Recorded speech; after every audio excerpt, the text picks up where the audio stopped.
Bonjour et bienvenue dans Génération Parents, la série de l'été Questions de parents. Je suis Solane Boquillon-Le Goisiou, la fondatrice de Soft Kids, l'autrice de Préparer aujourd'hui vos enfants au monde de demain et créatrice de la formation Être parent au XXIe siècle. Chaque jour en août, je vous propose une réponse claire et bienveillante à une vraie question posée par un parent. C'est parti pour l'épisode du jour. On a une maman qui nous dit « J'aimerais que mon enfant joue plus dehors, mais je vis en ville et je travaille toute la journée. Qu'est-ce que je peux faire ?»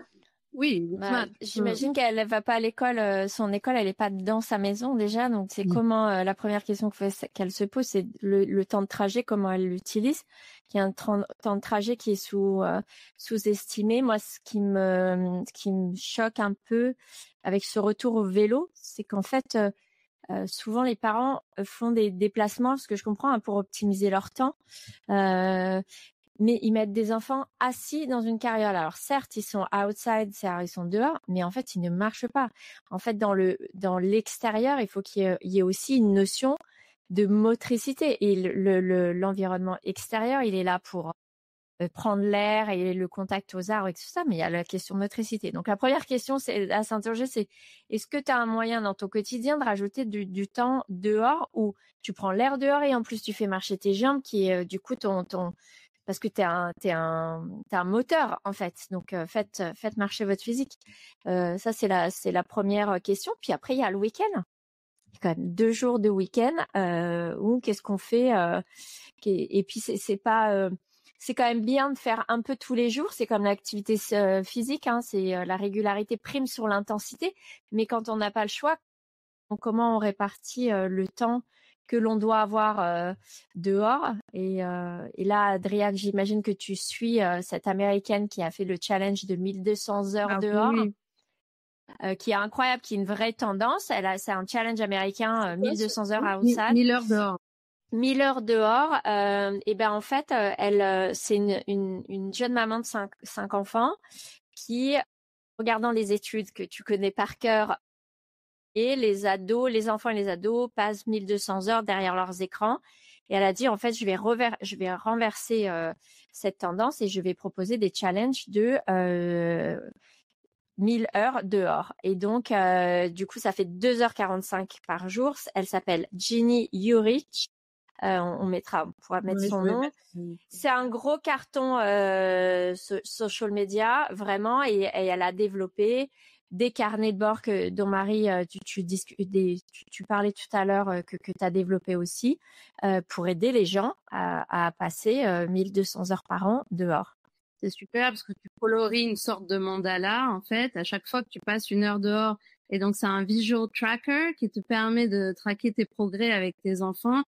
Ça donne un peu aussi des objectifs aux parents débordés et se dire que finalement, comme on introduit le fitness dans sa vie, on peut introduire du temps passé dehors parce que l'effet sur nos enfants est considérable, sur le bien-être, sur la régulation émotionnelle, on en parle beaucoup aujourd'hui, le système nerveux des enfants, sur l'attention, sur la qualité d'apprentissage, le bien-être familial, etc. Les enjeux, les débats, les impacts, sont très importants au niveau positif. Donc, on a tout intérêt à le faire dans nos vies débordées. Puis, on ralentit. C'est un peu la slow life. Est-ce qu'on peut mettre un peu de slow life dans nos vies? Nous, on le fait à moyen terme en créant ces lieux où on peut chiller en famille, finalement, sans faire grand-chose pendant que les enfants jouent. C'est un peu une donnée humaine qu'on a oubliée. Mais finalement, est-ce qu'on est là pour produire à tout prix? On peut se poser la question. Ou est-ce qu'on peut aussi juste vivre avec nos enfants? Voilà. Donc, est-ce qu'on est dans le rat race, dans la course des rats, dans la roue du hamster, par choix ou par obligation? On peut trouver des petits espaces de liberté dans notre quotidien. Nos enfants nous y amènent. En fait, il faut se mettre un peu au diapason de nos enfants.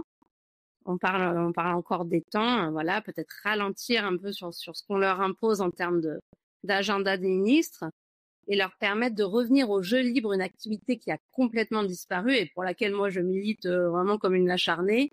Si les enfants ne jouent pas librement, ils n'ont pas accès à cet état de flow auquel nous on accède quand on est dans la concentration.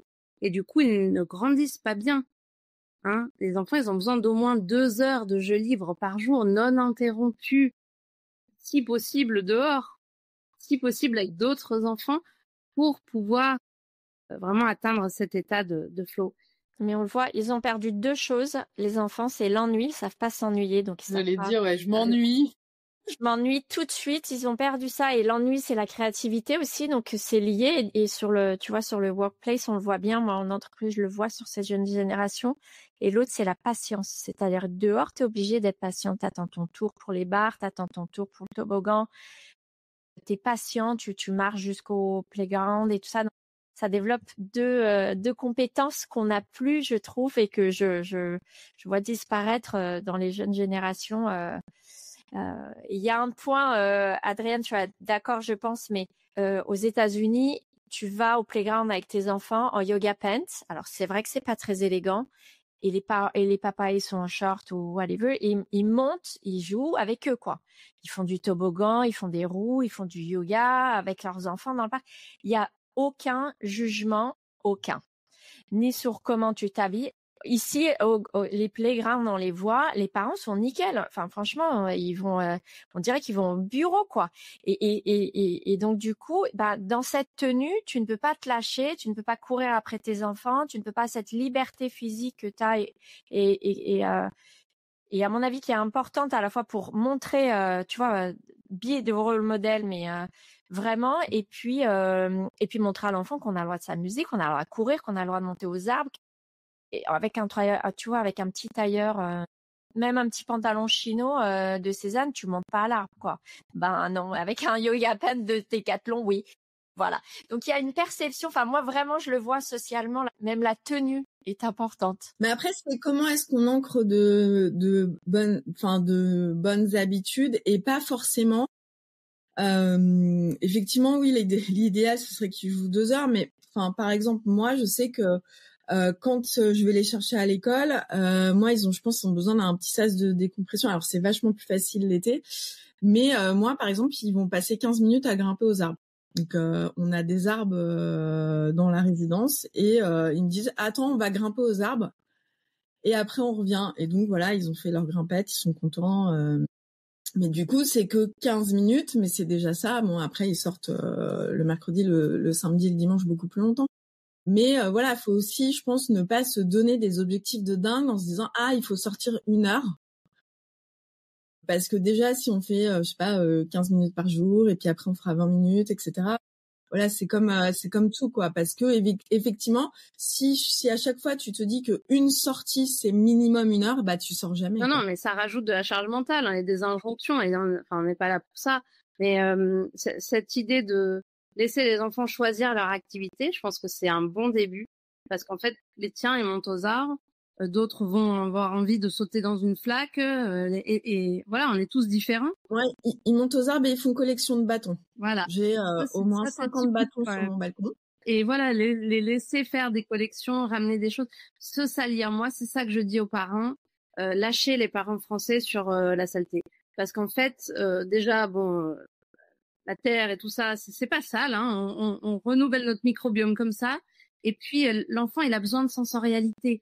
On vit dans un monde qui est deprived, complètement privé de sensorialité.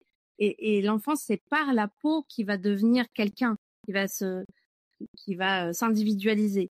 Donc, si on lui refuse la possibilité de toucher des matières naturelles, on le met en difficulté quelque part neuronale. Hein. Donc, laissez les enfants se salir, investissez dans une combi, une paire de bottes pourries que vous trouverez dans le thrift store à côté de la maison. Laissez-les se crader un peu, vous les doucherez à la maison, et eux, ils seront vachement plus contents, bien dans leur peau. Et voilà, il y a des flaques, laissez-les sauter dans les flaques. Vous le faisiez, n'oubliez pas que vous le faisiez. Et donc, ça sera la conclusion de la rubrique là. Laissez vos enfants sauter dans les flaques. Merci d'avoir écouté cet épisode de la série Questions de parents. Si ce contenu vous a parlé, vous a fait réfléchir ou vous a rassuré, pensez à vous abonner à Génération Parents pour ne rien manquer des prochains épisodes. Et si vous voulez aller plus loin dans votre posture éducative, je vous invite à découvrir nos ressources et ma formation en ligne Être parent au XXIe siècle.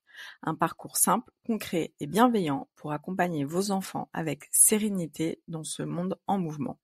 Le lien est juste dans la description de l'épisode. À demain pour une nouvelle question et d'ici là, prenez soin de vous.